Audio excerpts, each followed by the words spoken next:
This is the best of Empty the Bench 2023 Part 1 on the Empty the Bench Podcast Network. Break out the eggnog, don't end up on the naughty list, and don't let Grandma get ran over by a reindeer. Happy holidays!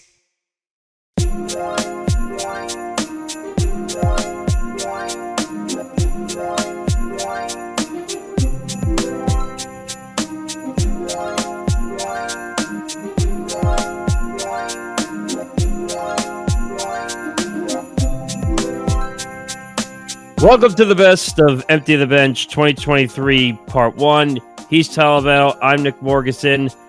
Happy holidays. We've made it to the end of the year. As you can see, we are festive, even though we show off our own team and they're a complete miserable failure this year.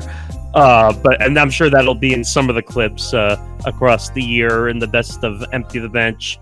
But before we get into all that, happy holidays, like I said. Hopefully you're enjoying your time with your friends and family as we get ready to head into 2024 and start a whole brand new year.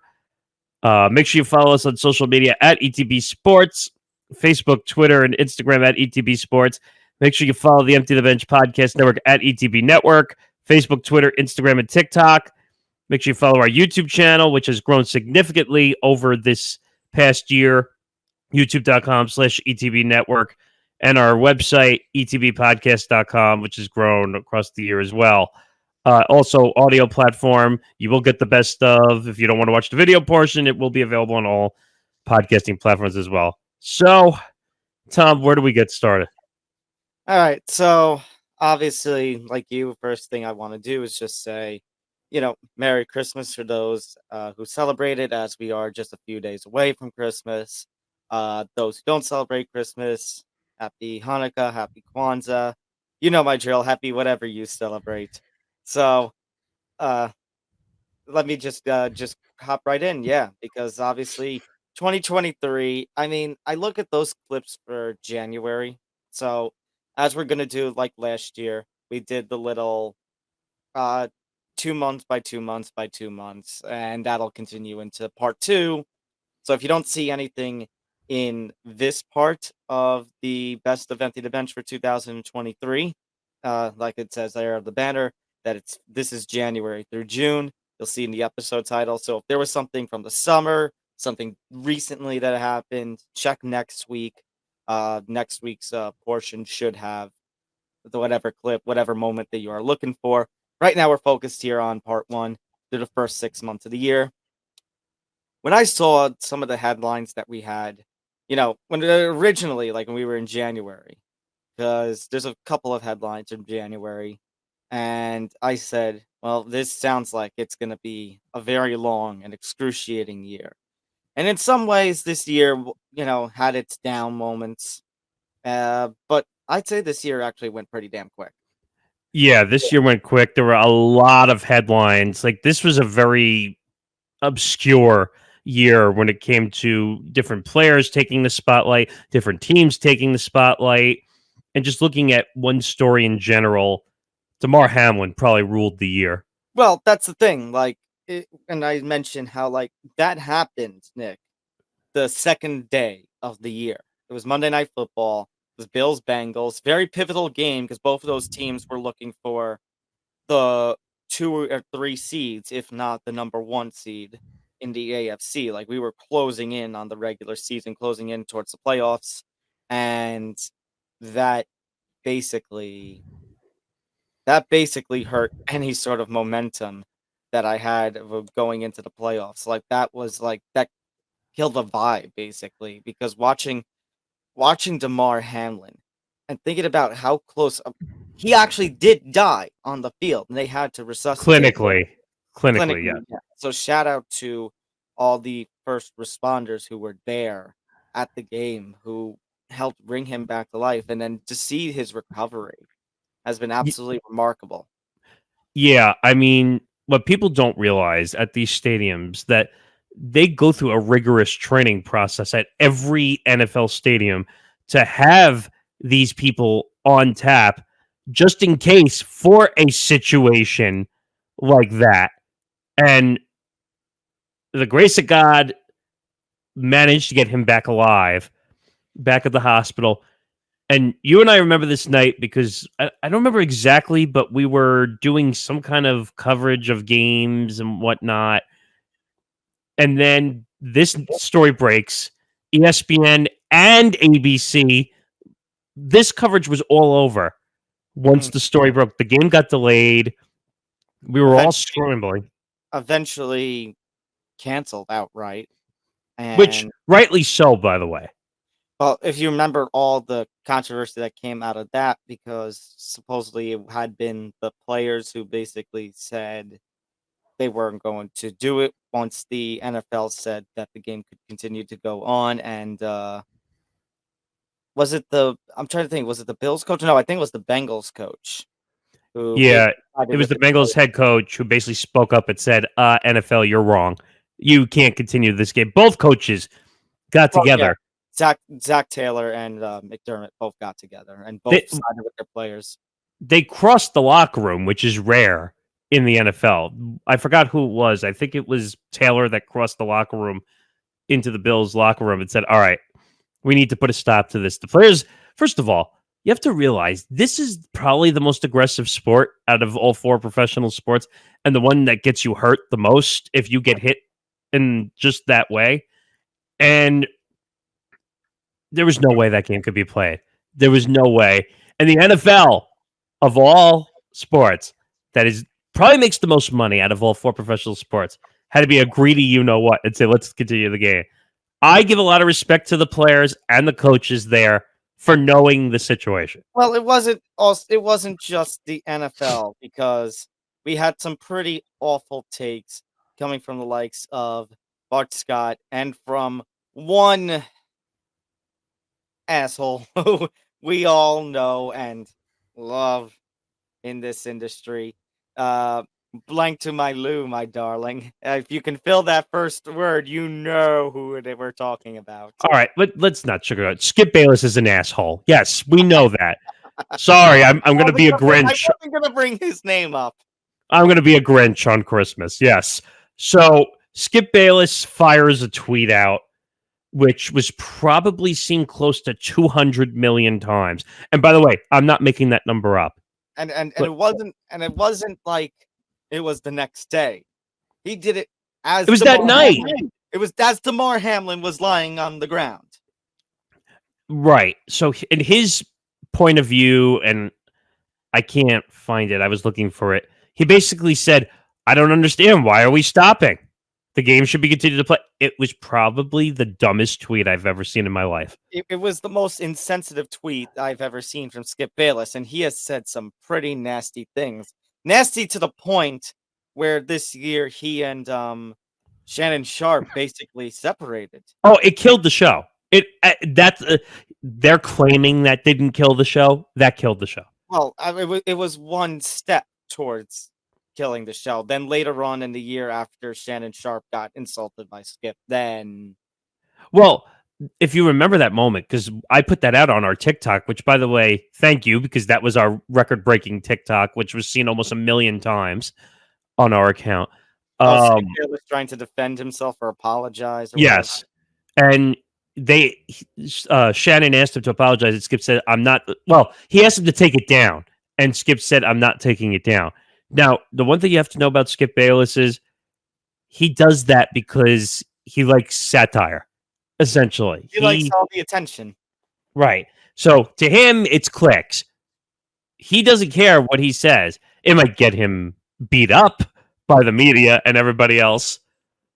And then I love after the fact, I was like, oh, why are they coming after me? Yeah, well, he sees how the shoe is on the other foot now than the new First Take. I mean, not the new Undisputed. Undisputed, which is terrible. It's a bunch of ESPN leftovers that got fired and headed to Fox. But well, there was some good that came out of the Damar Hamlin headline. Specifically, what I'm referring to is all the donations that came in on his charity. That was incredible. The amount of donations that came in on that. We're talking about like millions, if I'm not mistaken, that came in for support of that. And like I said before, just the simple fact that he was able to recover and now is able to be on an NFL roster again. Because I thought maybe he would just get like a coaching position or something afterward. No, but he was on the roster. He hasn't played much this season, but it's incredible to see how far he has come. Yeah, and I think you and I kind of expected that he was not going to play a full season. Like they're going to be cautious just to make sure he's healthy. I know he's cleared, but being cleared and being healthy. hit and playing, different animal in itself. Right. Also in January, Vince McMahon returned to the WWE. Obviously, his role significantly has lessened. We've talked about Vince McMahon actually a little bit on the MMA Outsiders with the whole WWE UFC merger this year, but that's for that show. Mike Clevenger alleged to have committed domestic violence. Big issue this year. Domestic violence, unfortunately, again, has taken over the professional sports world. And then in February, a lot has to revolve around, well, in February, the rumors of this individual began. RELAX. When Nathaniel Hackett became the new offensive coordinator for the Jets a couple of days before the Super Bowl. And then that's when all the drama started that Mr. RELAX was going to be heading over to the JETS Jets.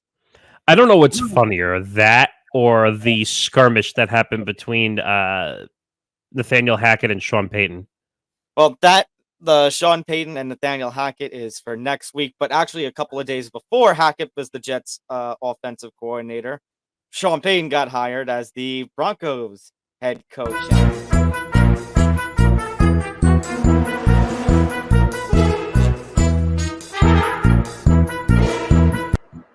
I mean, you know what? You know what's scary about that, though? The Broncos are playing good football all of a sudden now. They turned it around. They were a 1-win team, and then in the month before we sat down to record this, they've won like 5 straight. And they might be a playoff team.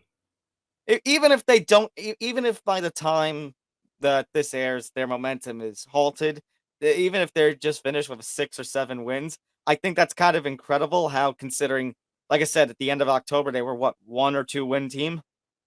Yeah, and Russell Wilson was busier off the field kissing babies rather than playing quarterback.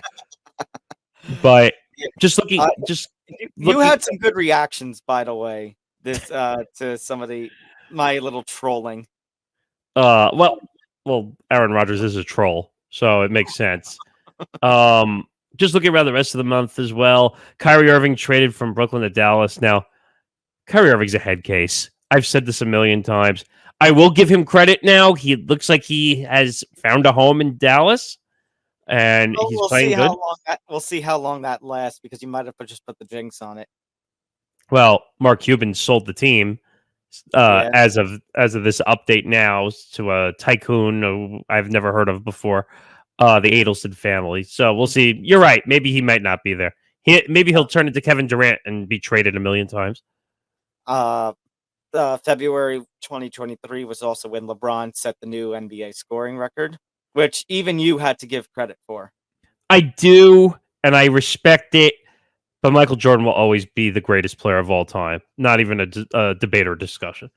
Oh, this was also the month that Tom Brady retired again, and we had to ask ourselves if playing in 2022 just to prove Adam Schefter wrong was worth it. By the way, if people go back to that episode when we were still putting together produced intros, that was the intro where I put the audio from him on the beach announcing his retirement. That was probably the funniest thing of all time, to be honest.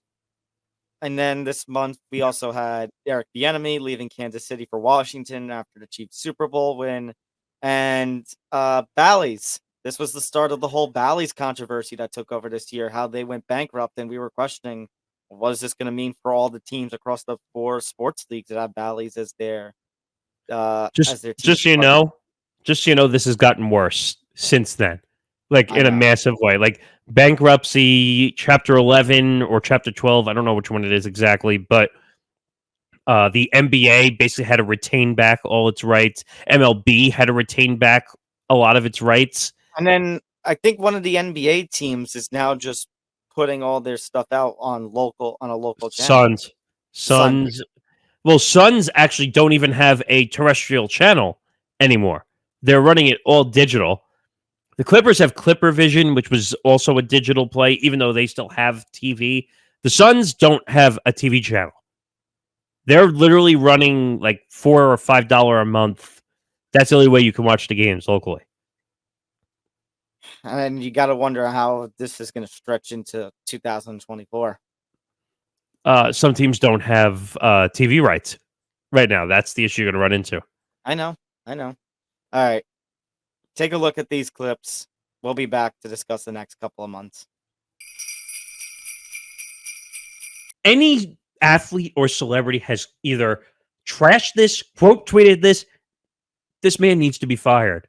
He has to be fired. There's no way. And I said to Tom before we came on here, there's two reasonings, one on each side for this tweet. One, Fox is saying, cha-ching, cha-ching, cha-ching, 154 million views. We're major. Or two, Fox has no idea what the fuck to do because 154 million views, this is unprecedented. Kind of what Skip Bayless's job seems to be, if you've looked at his tweeting and his takes over the last few years. Wait, you mean a shit poster? Right. Well, I don't even know if I want to call it shit posting. Because think about it, Nick, and we've talked about it, that it was just a year or two ago where he had that god-awful take on Dak Prescott after his interview about depression. About depression after losing his brother. And that was Skip Bayless's. Remember how big of a Cowboys fan is. That's his quarterback. How is it? Like I'm talking, like we just mentioned how Shannon Sharp wouldn't want to be associated with Skip Bayless right now because of everybody, including his own brothers in the NFL fraternity, going after Skip Bayless. Bart Scott, you're going to go after one of your brothers in the NFL fraternity? Yeah, that was bad. That was not a good look. I mean, especially when like I just said, his psyche could be all sort of screwed up after, what just happened on the field. And the worst part of this whole thing is you did it on First Take with Stephen A. on ESPN, which we just praised not that long ago for its impeccable coverage about what was going on Monday night. And I'll get back to that in a second because there's a few other things I want to say about the ESPN coverage. But Bart, what are you doing? What are you doing? I mean, is this the whole thing? I want to be the standout like Skip Bayless was being? Because nobody else was talking about what T. Higgins did was an illegal hit. Everyone was saying, no, it was a normal football move. The initial goal of it was $2,500. Which is crazy. Now, let me point out one thing. Buffalo is historically known, their fans, for charity. We've seen it before. Mm-hmm. Remember, we saw what happened with Cincinnati. With Andy Dalton. When Andy Dalton and the Bengals beat the Ravens to get the Bills their first playoff berth since 2000, all the Bills fans donated to Andy Dalton's charity. And they're showing, excuse me, some of the names. Andy Dalton was actually on this list. He donated $3,000. Chris Jericho donated $5,000. Like there's it was two $5,000 donations. Oh, you're right. Okay, yeah. By Y2J. So.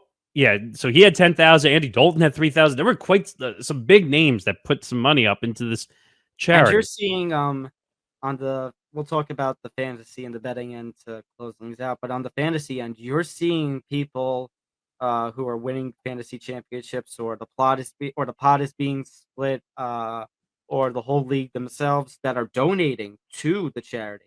You're seeing such a come on. The initial goal was $2,500. It hadn't been hit yet, and now it's at $5 million. It is the one sign that there can be some good in this world, and some good can come out of tragedy. Is just that there is good in people. I mean, I'm just looking at some of the other names too. Russell Wilson and his wife donated $10,000. Tom Brady $10,000. I mean, it shows that the NFL community works together as a brotherhood. When I saw the report originally that Vince was back, you and I have discussed this for weeks, that we had a feeling he was coming back. But for him to come back just to say, adios, I'm selling. Now, I'm hearing reports to the contrary that he could stay on as the creative even if they sell it. Would that even be a thing?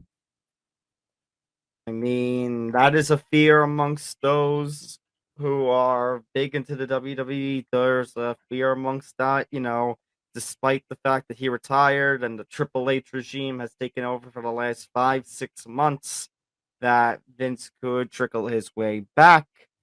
There are these rumors about this potential deal to Saudi Arabia, and if that ever came to fruition, I don't know, Nick, you might have better knowledge of it from what you see over with LIV or what you see over with is it Man United that's owned by the Saudi Public Interest Fund? Yeah, I think you're right. Yeah. It's one of the big football clubs. I think it's Man U.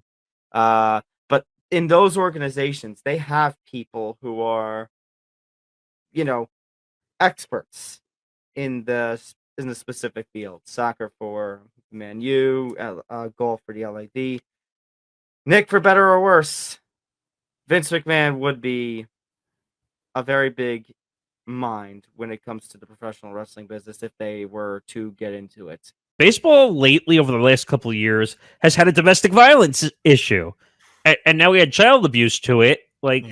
Tack this on to all the other problems with baseball's had. I'll tell you what. I wonder why the sport is sinking fast. I mean, I hate playing armchair commissioner because I feel like we do it better than Rob Manfred does. But you want a hard, fast. You want a way to stop these domestic violence issues in the sport of baseball. You get suspended for a year. First offense, domestic violence. This will be another test for Rob Manfred to see how hard he comes down on this. But I don't see him coming down hard at all. To be honest, I don't. That would be terrible because this is one of the only ones I can remember that actually there's child abuse as well as domestic violence. This is I can tell you right now, this is automatically a first. Right now, we've never seen, and I would say, except for the NBA, NBA's had child abuse situations before. The player that comes to mind in the NBA was Rajon Rondo, who had the child abuse allegations where apparently he was like slapping and hitting his kids. Now, he's not exactly the most normal human being on the planet because I think he had a gun situation allegedly also way back when, but I don't know. Like I said, to have domestic violence and child abuse in the same sentence, that's a scary situation. The Broncos brought in Nathaniel Hackett because they thought they were going to end up with Aaron Rodgers as a starting quarterback. Well, guess what? That didn't work. So the Jets, who are always a day late and $1 short on everything, decide, you know what? We're going to copy the Broncos because that's a good idea. And bring him in as the offensive coordinator. And then we hear the rumors come out, well, maybe Aaron Rodgers will come and be the quarterback for the Jets. If the Jets go through with this and they have hired Nathaniel Hackett, and then they don't land Aaron Rodgers, just like Denver did. It wouldn't be a surprise to me if that's what you're asking me. I mean, what would they do? You mean like who's the backup option if they don't get Aaron Rodgers? Derek Carr. Okay, who's plan C? Zach Wilson? A ghost. So Zach Wilson. No, not Zach Wilson. Mike White? I don't know. I would take a rooster before Zach Wilson at this point. Would you take Stephen A. Smith over Zach Wilson? Yes. That's not even a doubt. I would take Stephen A. Smith. Stay off the weed.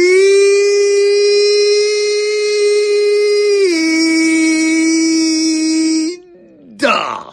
Nick, do me a favor and close your eyes and just try to take a deep breath. Okay. R-E-L-A-X. Shut the fuck up! You pile of shit! You useless swine! Take your feet picks and shove them up your ass. You're useless.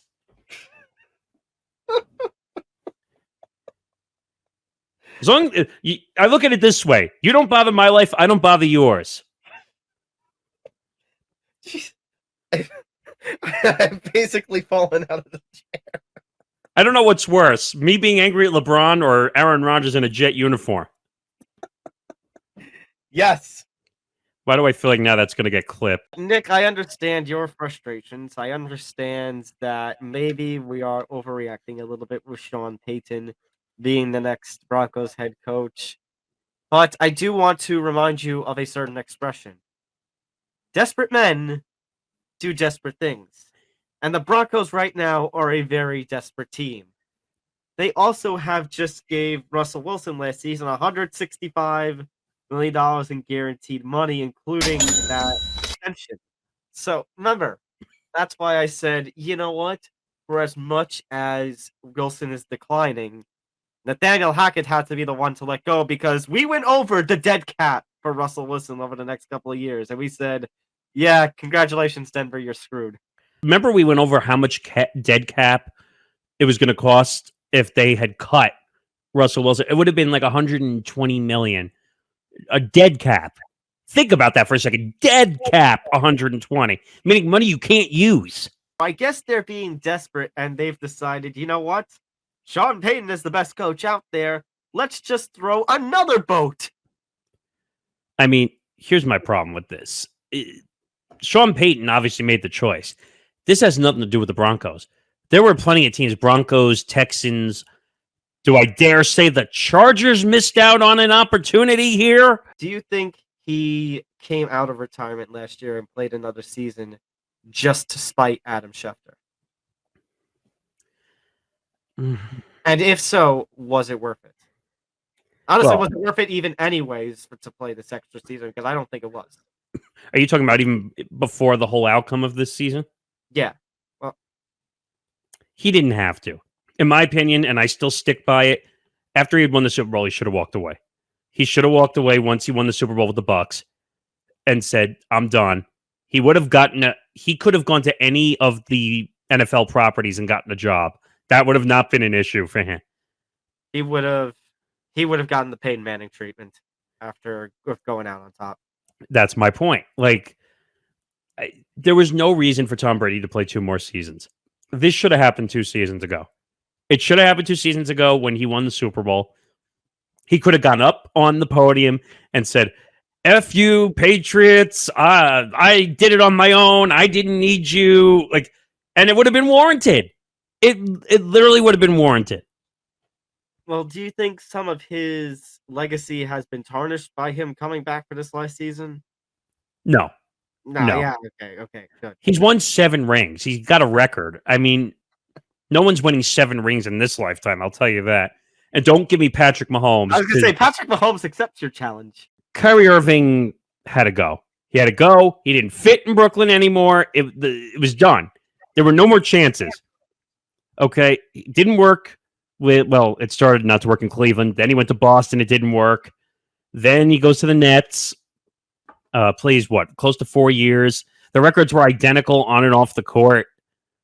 But then you have all these issues off the court. You won't get vaccinated for the COVID vaccine. Misses 70-something games and refuses to play. Sits in the stands watching the game while the team is playing. Which, don't ask me why that was allowed, but they allowed it for whatever reason. The anti-Semitic movie comments. Oh. 3 strikes and you're out. Plus all the drama that the Nets had last offseason about Kevin Durant requesting a trade. And is he going to stay? Is he going to get shipped off? Are they going to be brothers and get shipped together? Or is there some sort of clash going on? Kevin Durant actually just had a conversation very recently with Joe Tsai about the direction of the Nets. Kyrie Irving and the deal, I think the Nets got way more and should be happy with what they got in this deal. A lot of people say, oh my God, they got hosed. No, they didn't get hosed. Kyrie Irving is a headache, and they managed to get an unprotected first and 2 second-round picks on top of Spencer Dinwiddie back, who they never should have traded in the first place. we too often in media, and Nick, you and I are probably guilty of it as well. A lot of comparison in the hype. I mean, calling Bronny Jr., oh, he's going to be the next, like his dad, he's going to be the next LeBron. We're Yankee fans. How many times, Nick, have we heard Anthony Volpe going to be the next Derek Jeter? One of those catchers down in the minors going to be the next Jorge Posada. Like, too often, even Aaron Rodgers, all the comparisons when he first got up, when he was first starting. He's succeeding Brett Favre. Is he going to be the next Brett Favre? Too many times have we compared that we'll do all these comparing and contrasting rather than letting an athlete develop on their own into their own being of sorts. I think, unfortunately, the reason we do all that comparing is because we're trying to find what type of athlete, what type of position, what type of star quality are they going to be. There was a TB12 commercial where it's Tom Brady and there's a letter and it's him and Morgan Freeman, and it's basically talking Yes. about when they say you're next about rising above expectations, but also saying don't be compared to me. And you know what's funny? When I Googled Tom Brady be the next Tom Brady to try to look at it, first thing that comes up on my phone from Football Outsiders a couple of hours ago before we record is Joe Burrow the next Tom Brady. That's so frustrating to me. Like, stop comparing athletes to other athletes. Every athlete is their own creative body of work. You can't blame Rob Manfred for this 100%. You can't blame a commissioner from leagues for this. This has to do with finances. But at the same time, I could blame Rob Manfred for one thing, which is Again, the digital footprint. So basically, he's talking about streaming as an alternate, which, Nick, is not technically a bad idea. But when your age group, your target audience appears to be 65 to death. Yes, the line I pull out every single time we talk about the demographic. 65 to death! Our grandparents are the ones that watch baseball, not us. I get what Rob is trying to do. What Rob is trying to, hey, we're streaming now. We're hello, fellow kids. We're cool now. You're not cool. Except you've made everything about the game so infuriating. No, you know what? You know what, Rob? Oh, brother, this guy stinks! You've turned. You're not getting the attention and attraction of the younger audience, and you're turning against your older audience. So it goes back to my question, Nick. Who's your audience here, Rob? 65 to death. That's your audience. Unfortunately. I think I wish I had a tumbleweed sound effect because nobody. Why? Why would you do this? Brett Favre was a massive failure in a Jet uniform. So you're going to go back and now get the next hand-me-down from the Packers? Why? In all fairness, like when we talk about veteran quarterbacks, Aaron Rodgers is obviously a lot more successful than Carr. But I think the question also is going to be with Rodgers, it has to be a trade. So what the hell are the Jets going to give up in order to get Rodgers? $59 million. I have a way we can make this a real disaster. RELAX. RELAX. Ah! RELAX. Ah! Oh, shit. RELAX. I almost fell off my chair.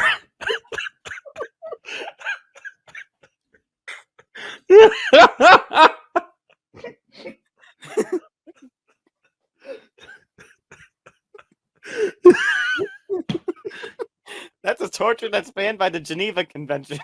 Oh, no, that was the Aaron Rodgers god watching above me saying, I see you, Zep. I think he actually made a good move, not getting away and being a free agent. I mean, let's consider this. I don't blame him. Number one, right, free agency. He can pick wherever he wants. Two, let's consider this, Nick. Derek Carr, as I mentioned weeks ago, was he the greatest quarterback ever? No. Was he a decent quarterback that tried to constantly keep the Raiders in games and battling? I mean, yeah. And under Bisaccia, Carr and the Raiders ended up getting a small playoff bid. And then they moved to Josh McDaniels, and well, and I understand that there were these reports about how McDaniels was a little more, let's say, tough lovish, was a little more in his face. And I get maybe some athletes are a little coddled away from that. But Nick, can I ask you a question? Yeah. Who the bleep does Josh McDaniels think he is? Good on Derek Carr to basically stick the middle finger to Josh McDaniels and the Raiders organization and say, no, screw you, release me. You don't have to deal with my money, but I want to actually be a free agent. Because guess what, Nick? Someone's going to pay him very handsomely to be a quarterback this season. You left from Kansas City to go to Washington because your feelings are hurt. Well, I was going to say, supposedly he's going to get more play calling opportunities and more of a voice with Washington. Do you think maybe he was doing this because he could see a situation where Ron Rivera, with one more bad Washington season, gets fired, and then he can slide right in? I'll give you my answer first because I told you it. I think I've said it in the ETB Minute. I think that's what he sees, and I think that is a situation that could happen. However, I think as long as Dan Snyder is in charge of that team, it will not happen. I agree with you. And I think this is all smoke and mirrors after he took the job with Washington because they technically said, oh, he's an assistant head coach and offensive coordinator, like 2 job titles, makes his job better than what he was doing in Kansas City. This is a mistake. And dare I say it, career suicide. Because you're going to leave winning NFL championships, NFL titles over a team that's a dumpster fire and rebuilding who had Carson Wentz as a starting quarterback. That was your choice. And you were mad and you came out and said that I'm tired of being an Andy Reid shadow. Andy Reid might be around 2 to 3 more years. God forbid I should win 2 or 3 more titles possibly.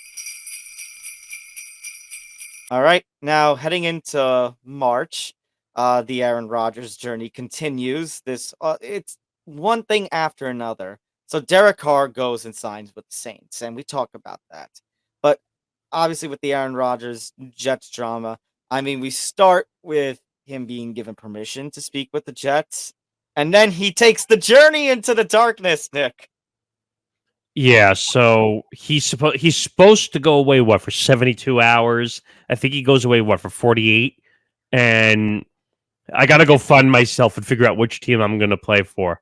He does it by going into the darkness. So I guess his ex-witch girlfriend still had some influence on him.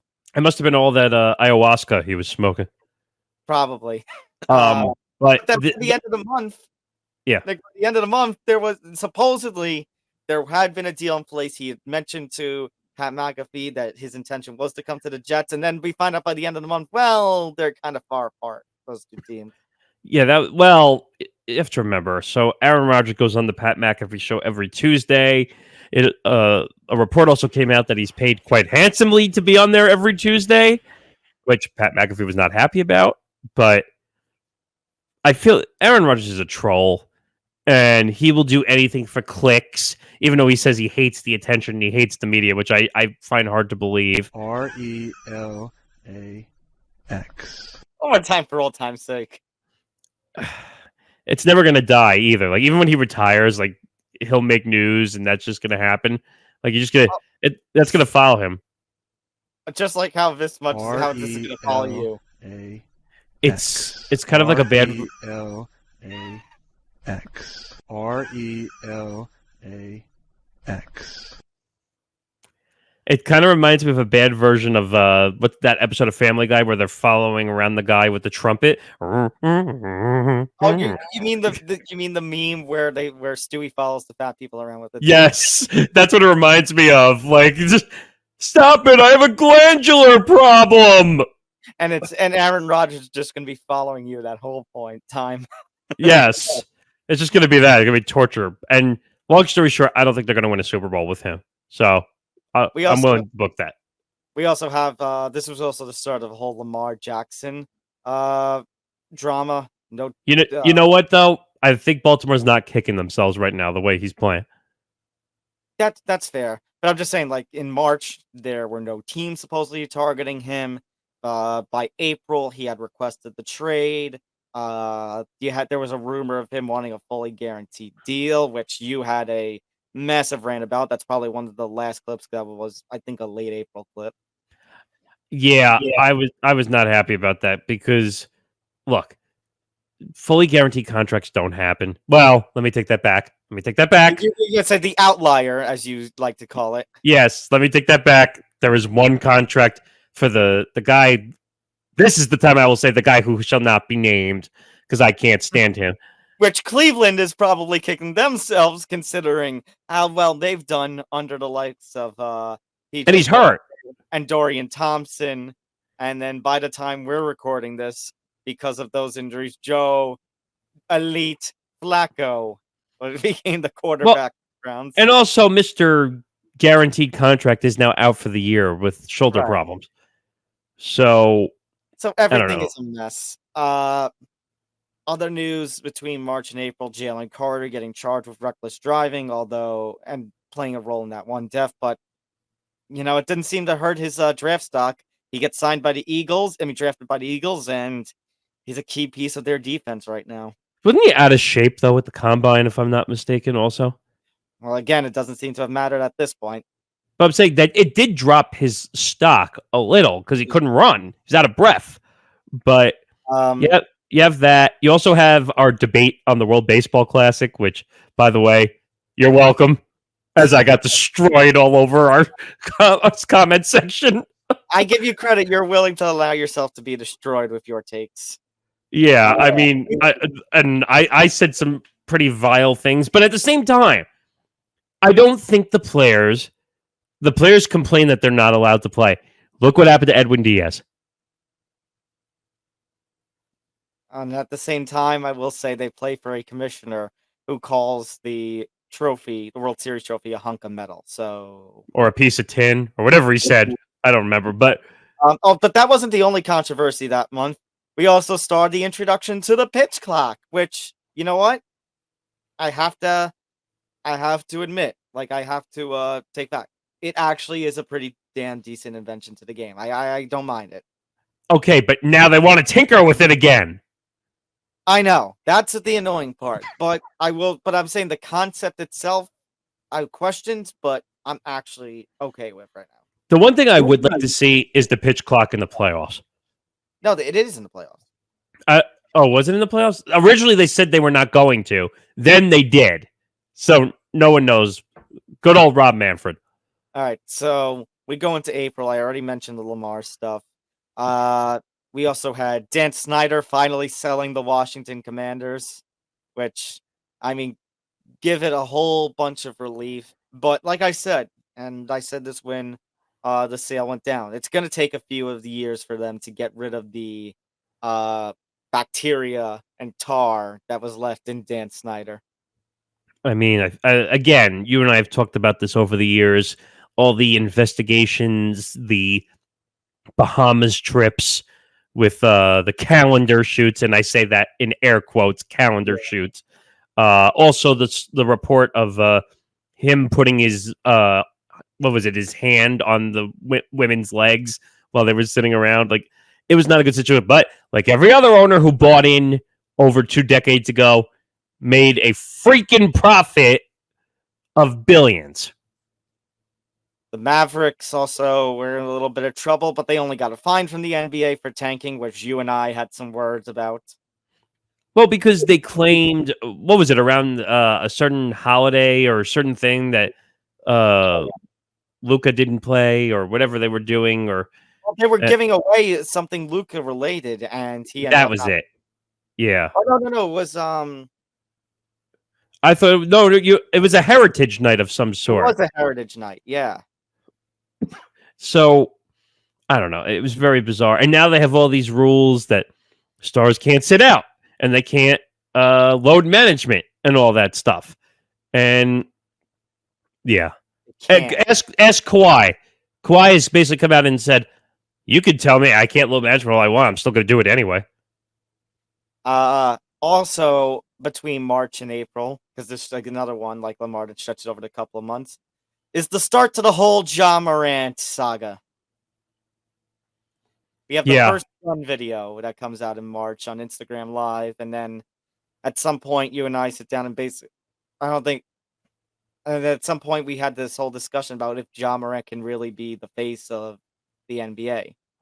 This took place probably, I want to say, at least over 3 or 4 episodes, at least. That's how much that story became out of control.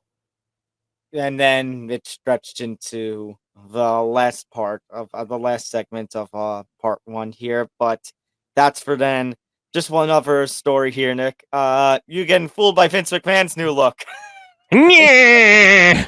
Stupid mustache. Look at me. I have a mustache. Looked like I didn't even recognize him. It looks so weird. You said you look like Italian just for men? Yes, I said he did look like Italian just for men. Just put him in the commercial. Give him a just for men product that he could be perfect. Take a look. This is not getting better, by the way, the more that we're finding out. This is just proving the point that certain athletes, and forget professional athletes, because professional athletes have their own lives once they're out of school and they're out of college. But this is a staffer, and apparently she was also using a university vehicle. A university vehicle not authorized for use. Gee, I wonder what... I guess the alcohol maybe did have something to play into it. Yeah, when you have a legal blood alcohol level of 0.197. College athletes who know they're going to make the professional leagues. Now, I'm not talking about just any college athlete. The ones where they know, if I just hold on a little bit longer, I'm going to make my millions of dollars in the professional league, whether it's the NFL, MLB, NBA, whatever you want to say, and then I don't have to have a single worry ever again in my life. This generation of athletes aren't the brightest. They feel that they are invincible and nothing will hurt them and nothing will be negative towards them. And including the law. Including the law. Now, especially now that players are now getting compensated for playing in D1 schools, I think this kind of spurned, into a new power trip for the players. I'm getting paid. That means I can do whatever I want. And I hope to God Jalen Carter gets what's coming to him, especially if alcohol was in his system during the time of that crash. They need to shorten the games. The games are too long. They're taking forever. When you're averaging 3 hours plus, people don't want to sit there and watch games. Yeah. I mean, granted, I just want to be at the stadium. I just want to, have a good time. Well, the problem is you're there to watch a game. You're not there just to have a beer and have a bunch of food. But no, you're supposed to be there because you're watching the game. And you know what's interesting? I was actually looking up the total times for the last few Mets spring training games, and the average is like 2 hours and 25 minutes, and that is short. That is short. I mean, I'm actually for it. I think, it's done a lot to speed up the process. It gets rid of a lot of the boring no action game, especially with the players calling time and all the pitchers stepping off. I find that to be incredibly irritating and boring. If you want, you want to be prepared, step in the box, prepare for a pitch. Well, that was always funny. I don't know who it was. There was some guys that would step way out of the box onto the grass, adjust the gloves. That was always a thing, to slow down the pitcher. Yeah, now you can't do that anymore. Well, you'd have to do it in the box. Do you see an irony that if Aaron Rodgers ends up in a Jet uniform all over again? He's following the path of his predecessor. Who he hates, by the way. He hates Brett Favre. He's made it clear. Why would you not take Derek Carr? You could have had him for 4 years. You might have Aaron Rodgers maybe for 2. Well, okay, that's one side of things. But you know what? The other side of things, he's technically under contract to the Packers, which means what are you going to give up? Because you're right, Nick. On one hand, he's only going to play for another 2 or 3 years. I would say maybe 2. On the other hand, Nick, the Packers are, as much as we talk about the dissension supposedly between Aaron Rodgers and the Packers, that they're like this old couple that's married. That's still their franchise quarterback for the last 15-ish years, which means they're going to want a pretty penny. And with the Jets and all the progress that they made, we talk about, Nick, the Garrett Wilsons, the Brees Halls, the Sauce Gardners. After all this progress, are you going to have to give any of that up just to get Aaron Rodgers for a couple of seasons? Aaron Rodgers and the Packers are almost in like divorce proceedings right now, where or they're at the counseling to figure out if the relationship can be saved. The Saints, if you remember, Nick, were the team that the Raiders were negotiating with when Derek Carr went to the Raiders and said, because of the way you traded me this past season, I am going to say no to any trade. And basically I have it in my contract that I have a right to do this, and pretty much force the team to release him. So from that, it makes sense. However, Nick, the Saints were notoriously going into this season, into this offseason with quite a bit of cap hell. And a state of uncertainty, considering what could happen with Alvin Kamara, considering Michael Thomas has been injury-ridden. And your solution, to borrow a funny image that I saw, your Flex Seal tape that you're going to put over your collapsing franchise is signing Derek Carr to a 4-year, $150 million deal.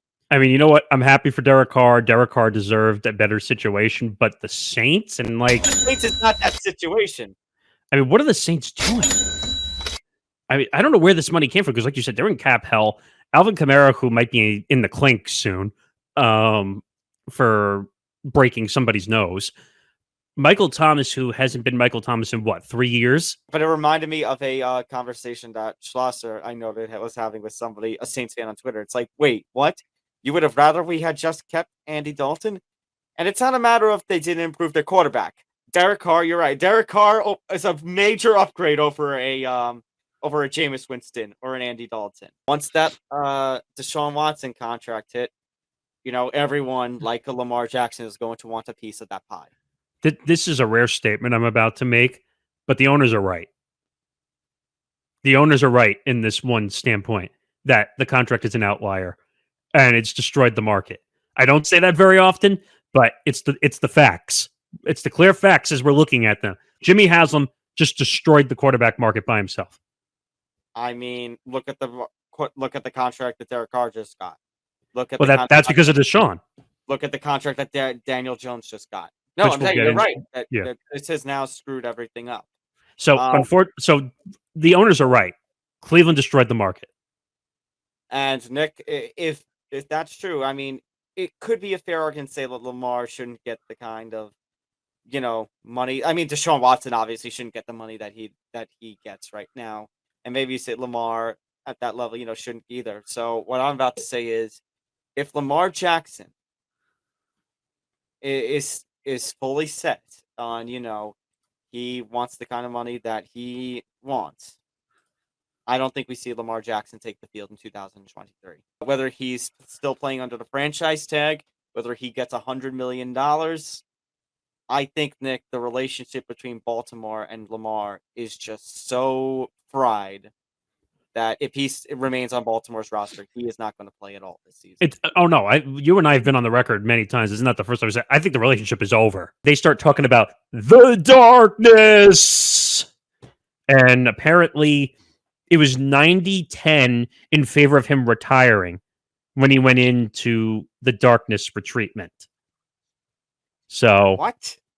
Yeah, it was 90-10 that he was going to retire. He said it. It gets better than that because he said that when I found out that the Packers were trying to shop me, that's when I had motivation to come back and play. He sees a light, and who pops out from that light? No, it's not God.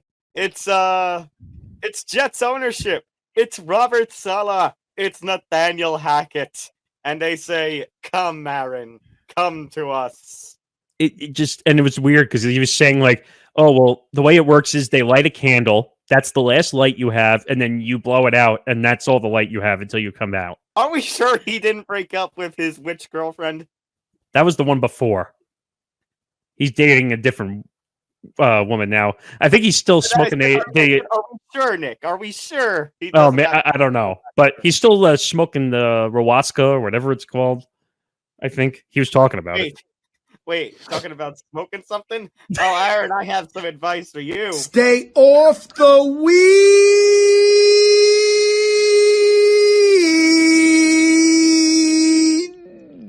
Apparently, the Packers want 2 first-round picks for him. It's not happening. I'll tell you that right now.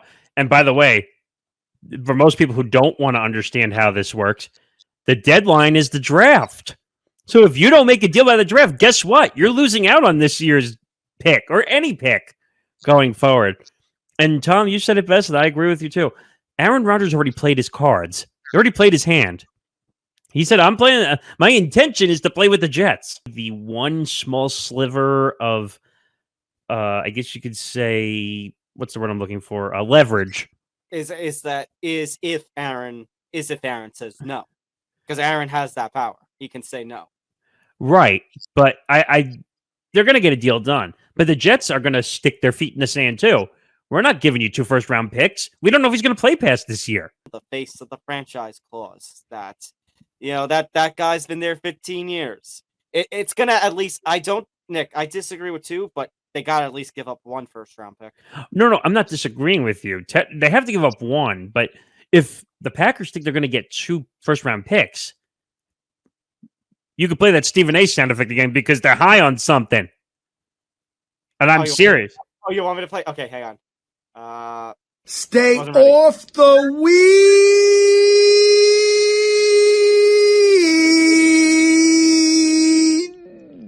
You're jumping around and you get hurt in a celebration. And it's not even a clincher. It's not a clinching game. I was going to say, okay. Not saying maybe the acceleration was a little too excessive, but I understand, I'd say, the little happiness. But again, I wonder, like I said, just the fact that he was jumping for joy where he got hurt. Again, I wonder if that knee was going beforehand and if the Mets had any feeling about that knee. You know what scares me also? That's more passion in a World Baseball Classic game than we're seeing these guys celebrating during the season. I still like the kind of international competition, the international flair that we only get once every few years. The different kind of matchups that we may not see because of certain Major League Baseball players, playing in the same league. My point is that when you see these guys taking advantage of an opportunity like this for an international competition, and they're treating it more like, that it seems like they're treating it better than the rest of the regular season. And yes, it does sound wrong. I will admit it does sound wrong, but here's the thing. Look at the game around it. And even Johnny had to admit it, that look at the game around it, because that World Baseball Classic, Nick, the kinds of ratings that I was getting, the fact that 97% of televisions in Japan were focused on Shohei Ohtani in that World Baseball Classic final. That's more impressive than anything Major League Baseball is going to do this season. And it's sad. You look at, if you're Lamar and you look at, here's Danny Dimes, who is getting $40 million off of one good season. Here's Deshaun Watson, who can have so many women accuse him of sexual assault and rape. And he gets, all that big money from from the Browns. At this point, if you're Lamar Jackson, you're saying, at this point, I want $45 or $50 million in AAV. I get what you're saying about the Ravens, that we're not going to make a mistake. But when he's seeing these quarterbacks, and Danny has won me over a little bit, but at the same rate, I still think Lamar Jackson is 5 times better the quarterback that he is. And if I'm seeing that, and I'm seeing Deshaun Watson, especially Nick, after Deshaun Watson in his 5 or 6 games that he actually played in Cleveland, he played like crap.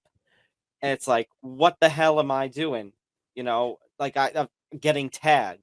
No, I want to make more money than these guys. He's not going to sit. I don't think he's going to sit out.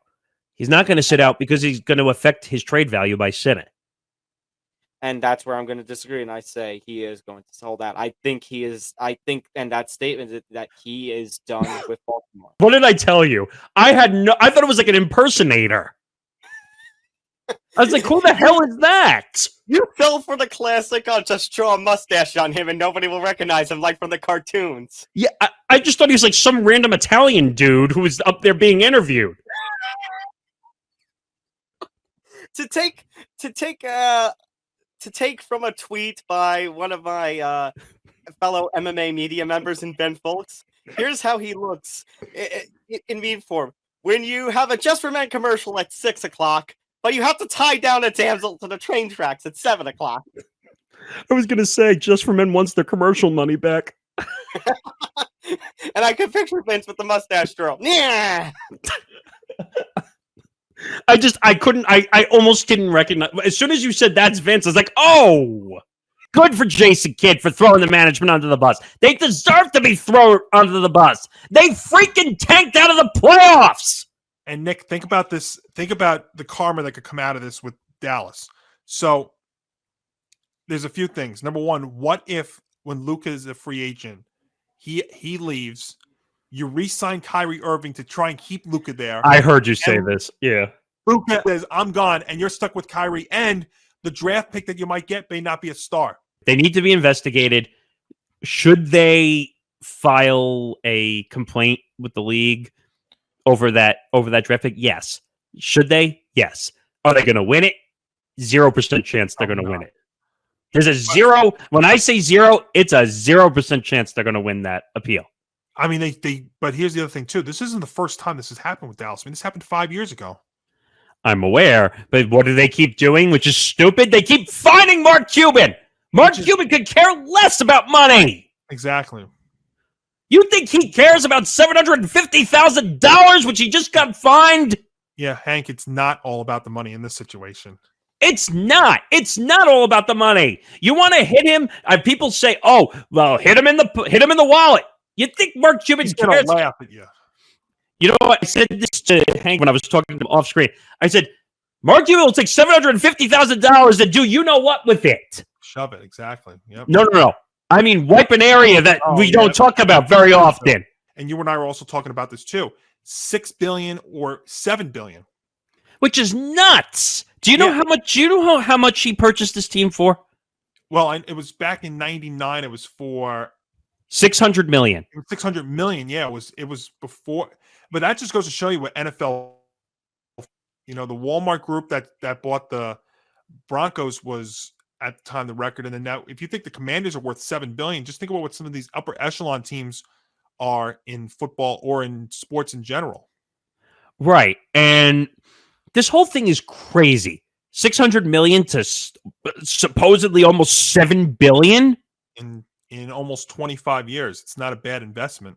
I mean, it's like the Marlins with Jeffrey Loria when he sold that team off. I mean, like, and I think he bought that for like $180 million and got it and sold it for like $3 billion. It's crazy. The NBA even said that Morant could be the face of the NBA. I with all this stuff going on with Morant, I don't know if he can be the face of the NBA right now.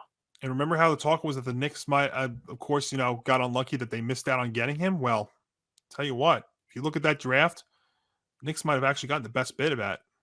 Well, we're going to touch on a certain something with that in a second, but I don't think Morant can be the face of the league. And people are going to get mad. Memphis Grizzlies fans are going to get mad. In my opinion, Ja Morant cannot be the face of the league. He just can't be. Not with this, no. And you can't have your face of the league having this kind of situation. No. And first of all, he's young. I'm not excusing his attitude. I'm not excusing what he did, but he's young. And in my opinion, Giannis is the face of this league, not Morant. Morant is a NO for me on the face of the NBA. There's no way that can be. It's not even a top 5 guy, if you ask me. I'm actually leaning in that direction to agree with you. The 5-year contract extension that Jalen Hurts signed with the Eagles looked very hard turned down in September, which was reported by Schefter and Mortensen. Wait, what? Hurts got $255, $179 guaranteed, and Lamar was offered $250 million, $175 guaranteed. See the difference? But see, here's the difference with that. Lamar wants a fully guaranteed contract. See, he's not going to get it, though. I agree with you. The Lamar Jackson contract, the Deshaun Watson contract has thrown this off insanely to the point like we're going to talk about the $55 million with Burrow and Justin Herbert when this comes up. I understand. And if you heard it in the last intro of the show that I think you guys did, or it might have been the one before, I say the Deshaun Watson contract is an outlier. I've said this a million times that the Deshaun Watson contract is an outlier. People refuse to understand that. And Lamar is refusing to understand it. We get it. It's the players that don't get it, though. No, because Lamar thinks he should be the highest paid player in the league, which, by the way, if he remembered the last 2 seasons, he got hurt pretty badly. This is Lamar Jackson right now. Stay off the weed.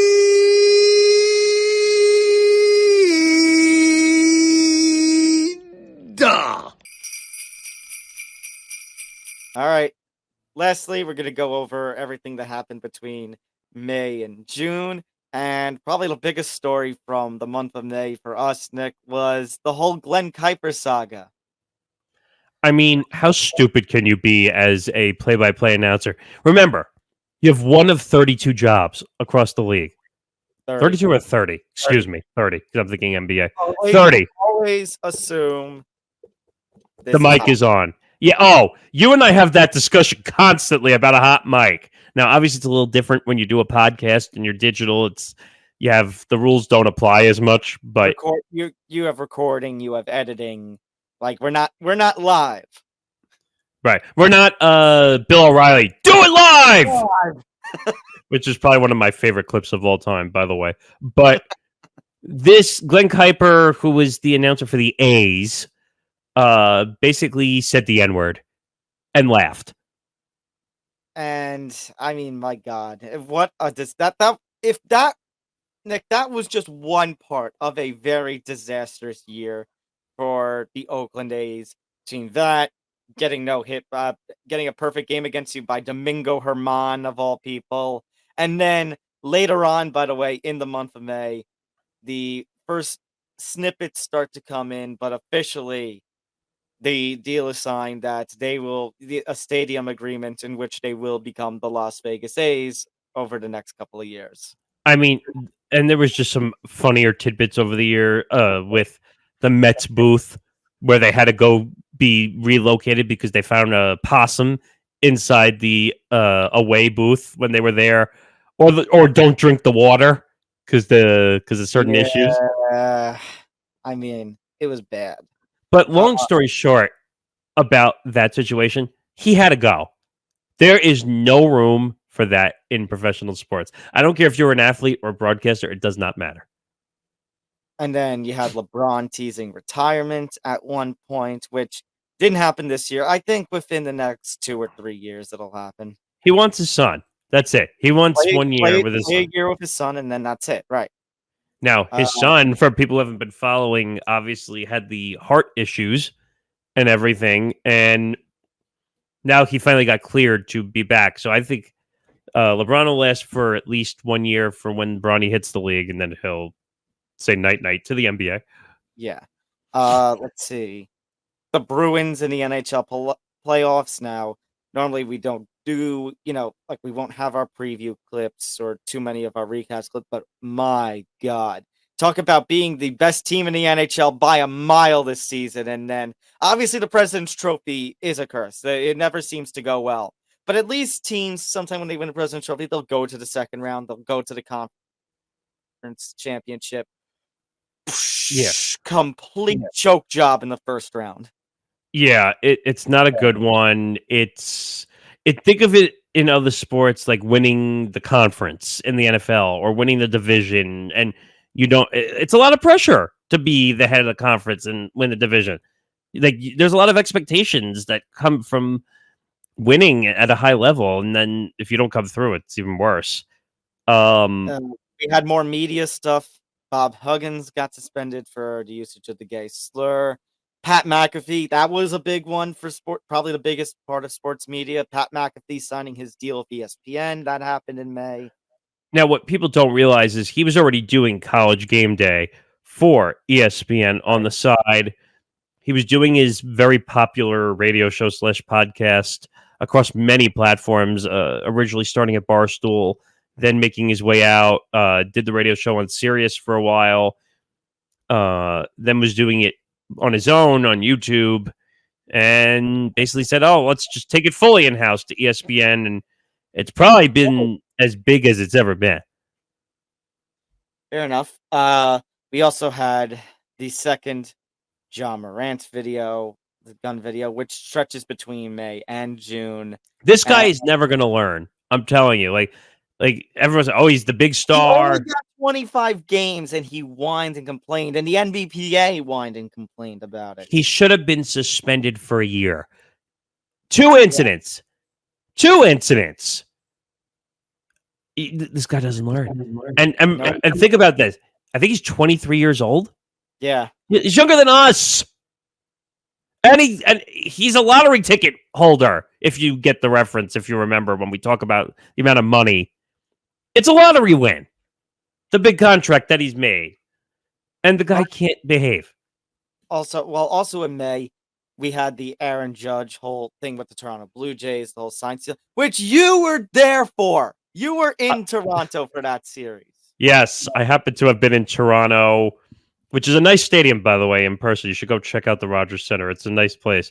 And then I see all the sign stealing nonsense. A brawl breaks out. He gets hit by a pitch. I don't know. Just sign stealing is part of baseball. Cheating is not part of baseball, but I don't really consider sign stealing as cheating. Really. Garbage cans, cheating. But sign stealing, and you know what? The Yankees are hypocrites too. They got caught with the Apple Watches and all that nonsense. That same series, I thought you were referring to how that same series, Domingo Germán got caught with the substance. Yes, I said that to you before, that I happened to be at that. I was at both games. I was at the sign stealing game, and I was at that. I don't know if that was the same game or not, but. Well, you were there that whole series, because I remember you mentioned how Aaron Judge got booed up the day after the sign stealing things, and then he hit the clutch home run. He hit 2 home runs, and he hit a massive one off the batter's eye in center field, saying, F you. Basically. But, I don't know. People got to get over the sign stealing. June, we also had the PGA LIV merger, and then, bad. And then, the biggest story of all of June, Moriah Mills and Zion Williamson. In my opinion, not that the two are anywhere comparison. Damar will obviously be the number one story of the year. Moriah Mills, just for the fun factor, will be number 2. Going from calling him out and going all this dirty laundry over social media, and then 10 days later, no, we're cool. Nothing happened. Wait, you said incident? I don't know what you're talking about. I mean, that story, by the way, when we talk about the Morant story overtaking 3 to 4 episodes, Moriah Mills probably took about 4 or 5 episodes. That's how long it just kept on and on and on and on. And of course, this guy was looking at me because I tried to get her as an interview on the podcast. I tried. Didn't work. All right. Take a look. We'll be back to wrap things up. Bruins having the most points, or most wins, in the NHL, and then being outed by the Panthers. By a Panthers team who barely made it into the postseason. Now, Are you kidding me? If I remember correctly, I think there was a 35-point difference between the Bruins and the Panthers. Something like that, yeah. So that's a pretty significant. And people were complaining. I was listening to Sports Talk Radio. NHL should have a bye system and first round. Stop. They had a 3-1 series lead. You're telling me they couldn't have won one more game? You had 2 games in Boston and 1 in Florida. You're telling me you couldn't win one of those? That is collapse. Wait a minute. That's historical 3-1. So they lost up 3-1. They lost 4 games in a row? No, they lost 3 games in a row. I mean, 3 games in a row? Yeah, they lost 3 games in a row. All right. They deserve to lose then. It's pathetic. It's honest to God pathetic. Like, And then Boston had the season of all seasons, and they just completely fell apart. So, were they President's Trophy or no? yep, the President's Trophy curse strikes again. But I- I didn't think it was going to be in the first round to the Panthers. You need to know as a coach, especially in college, you need to know the rules by now. Seriously. Nick, we said it when we were talking about the Glenn Kuiper story, and I'll say it again. Watch what you say on the air. Well, that again, this I should be shouldn't have obvious. to say that. I shouldn't have to. Yeah, you shouldn't have to. I guess someone with his name and accolade, I mean, like, he should know the rules, especially in college. Now, I'm not condoning any of this behavior whatsoever, but maybe on the professional levels, maybe things are not the same, and that's unfortunate because in the real world, people get away with shit. But on a college level, where you're trying to get kids to the NBA level, I mean, what are you doing? What are you thinking? I don't know if he is thinking. And my favorite part is, so an updated part of the story came out. Huggins has agreed to $1 million salary reduction. Let's try that again. Reduction. And really. And a 3-game suspension and sensitivity training. Really? Really? That's the answer? He says a anti-gay slur and gets $1 million salary reduction and a 3-game suspension and sensitivity training. You're telling me that... And what's the sensitivity training? He's going to go to like an LGBTQ event and they're just going to put him there? And he's just going to say, and it's just basically a way to say, I'm sorry. I don't understand how you're not, how you confused, and I shouldn't say confused, but how you managed to mess up with those 2 words. They don't even sound the same. Right. And I mean, the only thing that makes sense between the two of them is that they start with the letter N. Exactly. And number 2 on that note, Nick, what do we talk about the responsibilities of when you have I nearly toppled my mic over when I did that. When you have this thing in front of you. Number 1, because we've seen these kinds of controversies before, always assume it's hot. And whatever you say over the air whatever you say on the mic is going to go over the air, even if you think the microphone is off. And number 2, that you are careful with the words that you say. Absolutely. I mean, again, I've worked in the radio business for about 5 years, and I've heard some horrible things while working at a political talk station. And I used to have to tell my host, you're sitting right by a microphone. Oh, it's not on. What happens if someone accidentally presses a button, the mic goes on? That's the end of you. That's the end of your career. This deal is insane. They originally had a deal on an empty plot, and now, which was a binding agreement, as you heard me say in the intro, and somehow they managed to get out of it. I mean, I don't know. Like, Johnny, what do you think?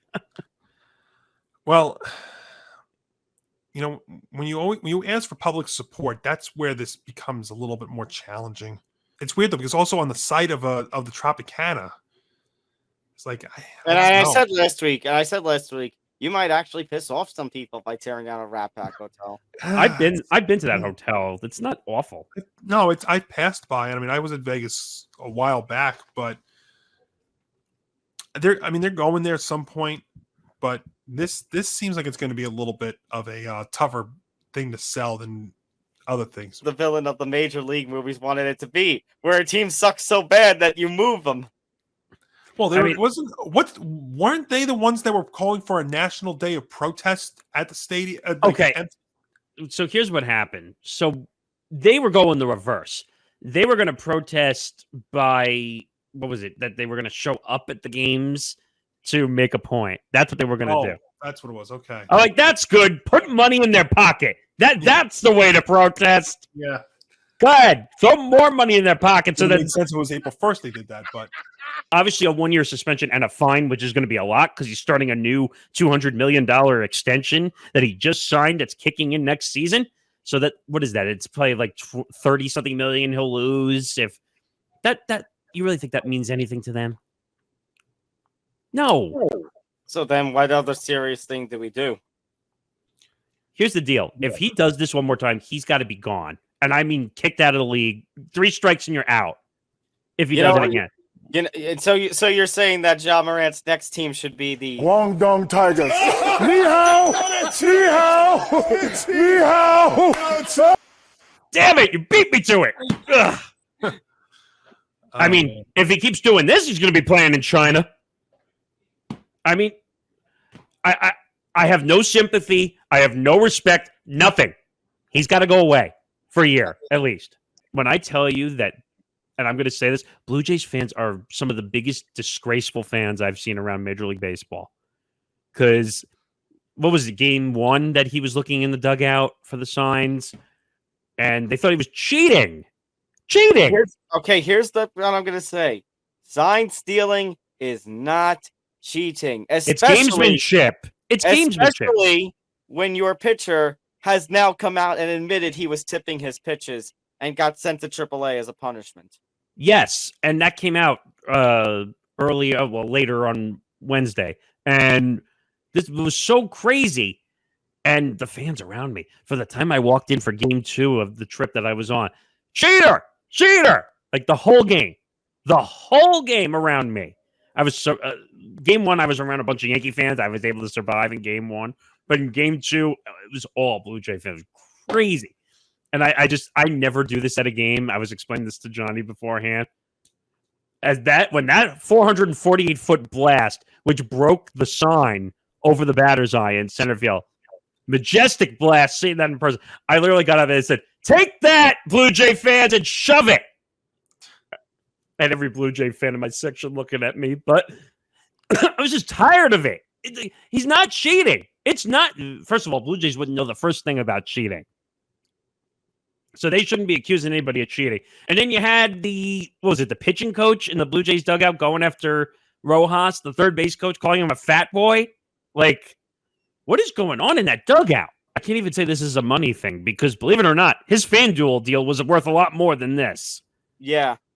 Now, again, undisclosed amount, don't know the money, but he's giving up his freedom. Let's just put it that way. It's plenty of years and plenty of dollars. I mean, supposedly the show's format's not going to be changed. He just says he can't say as many F-bombs. First of all, swearing's got to go away.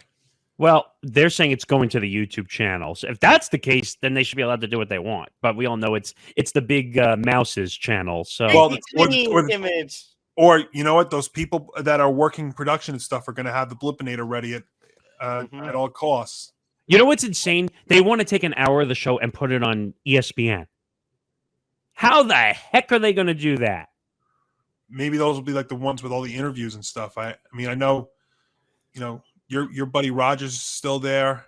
So no, but I'm saying ESPN's gonna destroy that show because you know what they're gonna do? They're gonna put all their analysts on that show again, and it's not gonna be the Pat McAfee show anymore. Yeah, well, we're not gonna have Ian Rappaport reports. We're gonna have Adam Schefter reports. Or are they gonna have Aaron Rodgers anymore though? Here's what I'm gonna say. Right now, we don't know what's going on with the McAfee show. I mean, we have ideas, but we need to see how it is with ESPN. So my advice to you is RELAX. Again, are we going to hit you on the ass on the way out? Exactly. I was also going to say, are we really shocked by this whole decision made by the A's? No.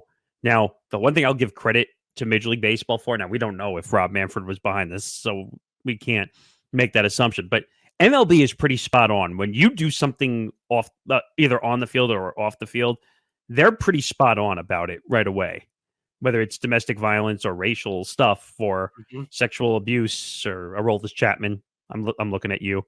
Jose Reyes, I'm looking at you. I can make a whole list out of that. Yeah.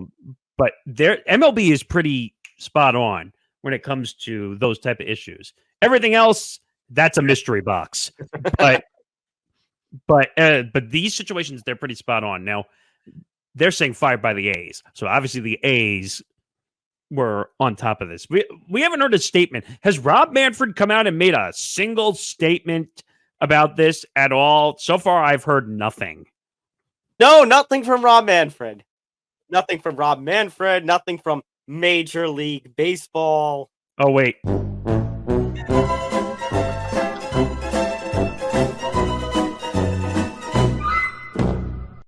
Just put a nail in the coffin of the A's at this point. October will mark the anniversary of his debut in the NBA for 20 years ago. And most other circumstances, especially with the kind of career that LeBron has had and the way that he carried the Lakers on his back towards this semifinals appearance, most other situations, I would say, yeah, I buy it, and maybe it is time to bow out. I don't know, like you said, if LeBron, after being swept by the Nuggets and having the kind of performance that the Lakers have, I don't know if that's the way he's going to want to go out. That's number one. Number two, we've talked about on this show before. He has talked about the plan that he wants to play in the league just 1 year, where in the same league, he and his son Bronny are going to play. Yeah, I mean, he wants to be in the league with his son. I mean, the only other situation I can really compare this to is Griffey Sr. and Griffey Jr. in baseball when they both played in Seattle. I don't know. This is a load of BS from LeBron and everyone sure he's not going to walk away after losing 4-0. Now, his team, let's be honest here, the Lakers should not have made it this far. Is there a line for morality in that situation for you when it comes to money? Yeah, I mean, look, it's definitely a historic thing in the sense of two like golf leagues merging, but at the end of the day, the whole way this all happens, it's a pretty bad look. And the fact that you have so many guys being left in the dark about it, and then when you had the PGA, like pretty much, they were trying to blackball these guys. No, they said, "Oh, we want no part of you," and I can totally understand why. Because like if they're having their name associated with a Saudi Arabian company, like that's not a good look. Bingo, you hit it right on the nose And there. at the end of the day, now all of a sudden they're merging with this company. Nick. There is so many things, there are so many things wrong with this on so many different levels that I frankly don't know where to begin.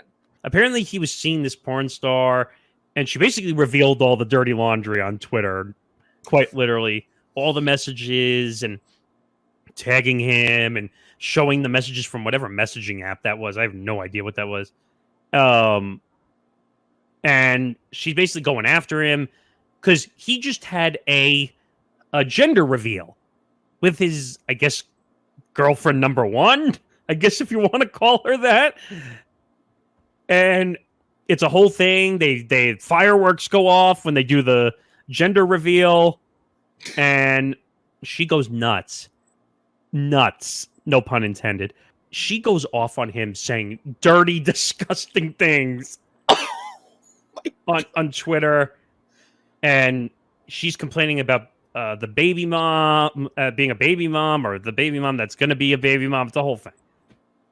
And she's complaining and showing messages that Zion wrote to her, like, I'm going to move you down to New Orleans so we can live together. I'm sorry, what?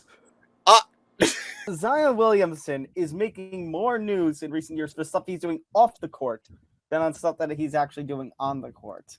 Don't hit me, but he's basically screwing around off the court. But basically, my point is that maybe he should stop screwing around off the court and screw around on the court and actually play basketball and like actually participate in the game of basketball.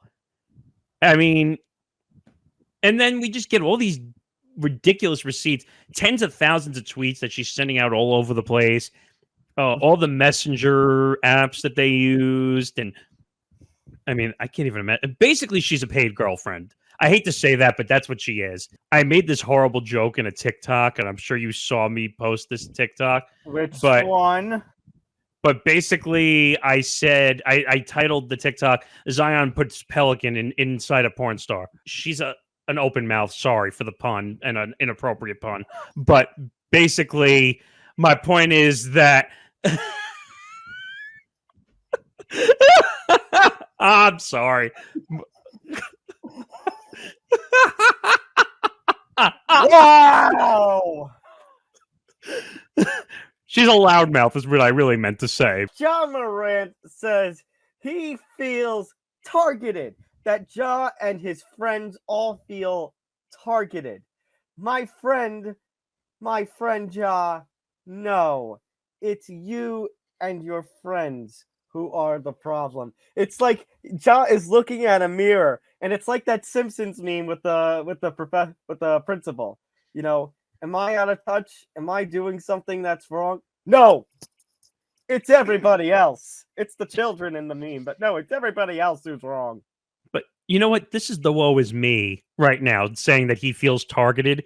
I mean, listen, Ja, you got yourself in trouble. When you make an apology like that, what you're supposed to do is lay low and not do something stupid. And right after that apology, it was what, a week, 2 weeks, 3 weeks? You know, 2-3 weeks. That second gun incident occurred.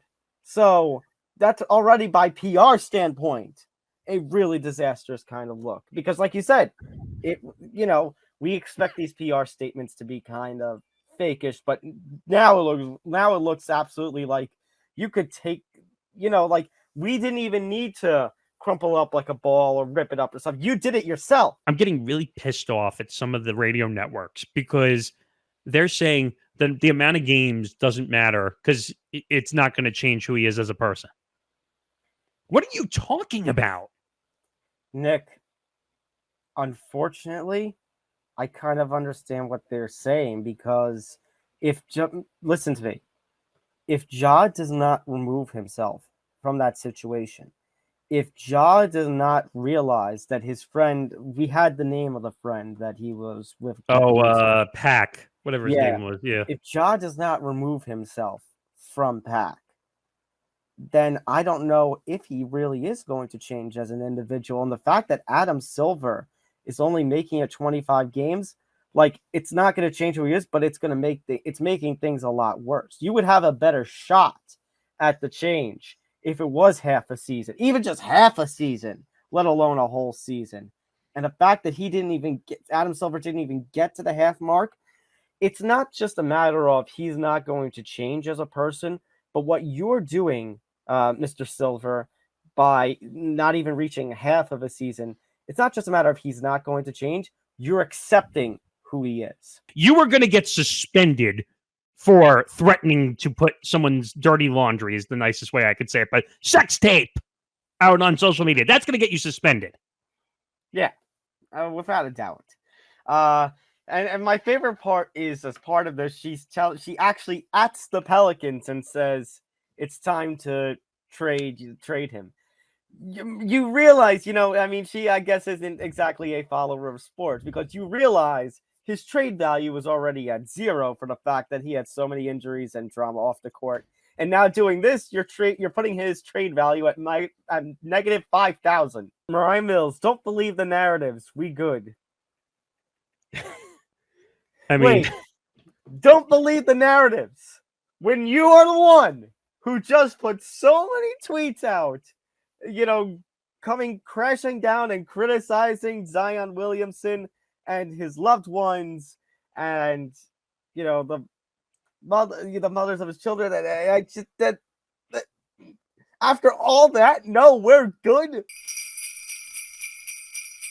All right, so that's going to do it for part 1 of Empty the Bench, Best of Empty the Bench for 2023. Make sure to tune in next week, December 28th, for part 2, where we do the second half of the year, July through December.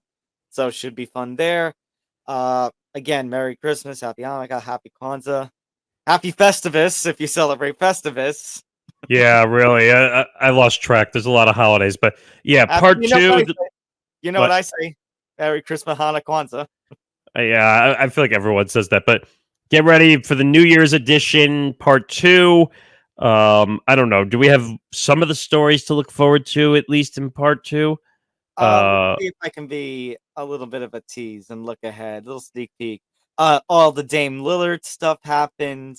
The Northwestern stuff happened where we had Bradley Locker on with us. Very well done with the coverage with Bradley Locker. Like, we'll play you quite a few clips from him, probably. Like, that was well done. Yeah. Obviously, we'll have more recently the Josh Giddey allegations. Wander Franco. Wander Franco. A little bit of the Jonathan Taylor stuff. Jim Irsay will definitely make his appearance in the second half of the best of 2023 and Empty the Bench. So make sure you tune in for part 2 because there's going to be some doozies. Yeah. So make sure to like button, subscribe, hit the notification bell so you get notified of everything here at the Empty the Bench Network. Make sure to follow us on Facebook, Instagram, and the former Twitter, now X, at ETV Sports. Same goes for the network itself at ETV Network, which is also available on TikTok. So follow us on there. YouTube.com/ETV Network. Subscribe. It's a big year for us, chasing after 700 subscribers right now. Thank you all for your support over this year. Make sure to go to the audio-only platforms like Acast and so much more. If you are listening on those audio-only platforms, we appreciate you taking Empty the Bench on the road with you, but also make sure to go to our YouTube home, youtube.com/ETV Network, to subscribe there. Go to etbpodcast.com for content from some of our producers who are bloggers and more information about the network and so much more. And you can follow Nick and I on our personal social medias. You see them scrolling at the bottom, and now you see them under our name tags and Morgasen Radio at Thomas J. Albano. And yeah, that's going to do it. So for Nick, I'm Tom. We'll see you next week for part 2 of the best of Empty the Bench for 2023. Enjoy the holiday season. We'll see you next week. Enjoy the holiday season. We'll see you for part 2.